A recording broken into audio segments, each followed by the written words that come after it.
അപ്പോൾ നമ്മളെല്ലാവരും ഇപ്പോൾ നിൽക്കുന്നത് നമ്മൾ ക്ലാസ് എടുക്കാനുള്ള സ്റ്റുഡിയോയിലൊന്നുമല്ല. നമ്മളുള്ളത് ഇപ്പോൾ നമ്മളുടെ കോഴിക്കോട് ബീച്ചിലാണ്. അപ്പോൾ എന്താണ് രാവിലെ നേരത്തെ നമ്മളെല്ലാവരും കൂടി ഇങ്ങനെ കോഴിക്കോട് ബീച്ചെന്ന് വെച്ചാൽ ഒന്ന് നിങ്ങൾക്ക് എല്ലാവർക്കും നമ്മുടെ കോഴിക്കോട് ബീച്ച് ഒന്ന് കാണിച്ചു തരാം. പിന്നെന്ന് പറഞ്ഞപ്പോൾ മിസ് ഇങ്ങനെ ആലോചിച്ചപ്പോൾ നിങ്ങളുടെ +1 എക്സാം ഒക്കെ നല്ല അടിപൊളിയായിട്ട് കഴിഞ്ഞല്ലേ.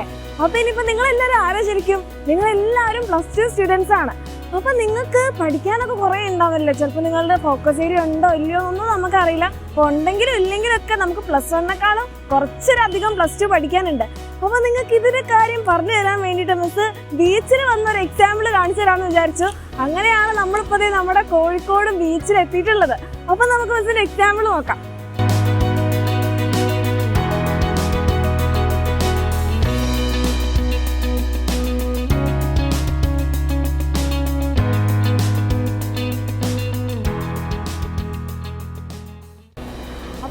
കുറേ പേരൊക്കെ കോഴിക്കോട് ബീച്ച് കണ്ടിട്ടുണ്ടാവും, കുറേ പേര് കണ്ടിട്ടുണ്ടാവില്ല.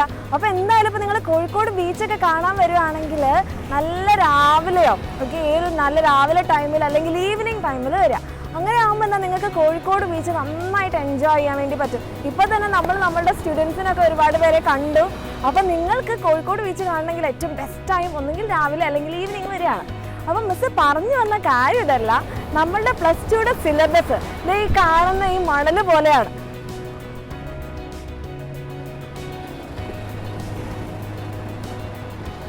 അപ്പോൾ ഇതെല്ലാം കൂടെ നമുക്ക് പഠിച്ചെടുക്കാൻ ഒരുപാട് കാര്യങ്ങളുണ്ടല്ലേ.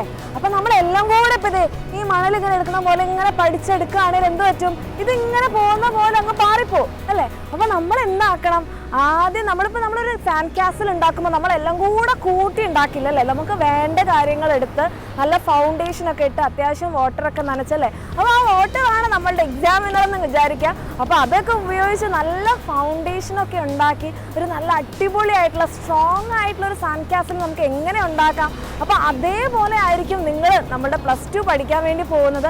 അപ്പോൾ നിങ്ങൾ ഫൈനലായിട്ട് നിങ്ങളുടെ എക്സാമിന് വരുമ്പോഴേക്ക് നമ്മളുടെ സാൻഡ് കാസിൽ നല്ല സ്ട്രോങ് ആയിരിക്കും. അതിൻ്റെ ഫൗണ്ടേഷനൊക്കെ ഇട്ട് അത്യാവശ്യം വേണ്ട കാര്യങ്ങളൊക്കെ വെച്ച് നല്ല സ്ട്രോങ് ആയിട്ടുള്ളൊരു സാൻഡ് കാസിൽ ഉണ്ടാവുന്നത് പോലെ തന്നെ നിങ്ങളുടെ +2 എക്സാം ആവുമ്പോഴേക്ക് നിങ്ങൾ എല്ലാ കാര്യങ്ങളും വേണ്ട കാര്യങ്ങളൊക്കെ പഠിച്ച് നല്ല സ്ട്രോങ് ആയിട്ട് എന്ത് എക്സാം വന്നാലും ഫോക്കസ് ഏരിയ ഉണ്ടെങ്കിലും ഇല്ലെങ്കിലും ഒക്കെ നിങ്ങൾ നല്ല സ്ട്രോങ് ആയിട്ട് നല്ല കോൺഫിഡൻ്റ് ആയിട്ട് എഴുതാൻ പറ്റുന്ന രീതിയിലേക്ക് നമ്മളാക്കും.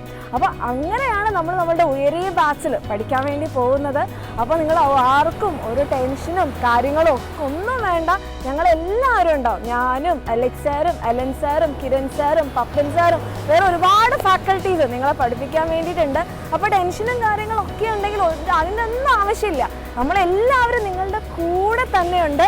ഓക്കെ. അപ്പോൾ നിങ്ങൾക്കിപ്പോൾ ചിലർക്ക് +1 എക്സാം വിചാരിച്ച പോലെ എഴുതാൻ പറ്റിയിട്ടുണ്ടാവില്ല. പക്ഷെ എക്സാമിൻ്റെ കൂടെ പഠിച്ചവർക്ക് എന്തായാലും നന്നായിട്ട് എഴുതാൻ പറ്റിയിട്ടുണ്ടാവും. അപ്പോൾ അങ്ങനെ എഴുതാൻ പറ്റാത്തവരാണെങ്കിലും വിഷമിക്കൊന്നും വേണ്ട, നമുക്കിതേ +2 നമ്മുടെ മുന്നിലുണ്ട്. നല്ല ഈസി ആയിട്ട് നിങ്ങൾക്ക് വിചാരിച്ചതുപോലെ തന്നെ എഴുതാൻ പറ്റും. ഓക്കെ.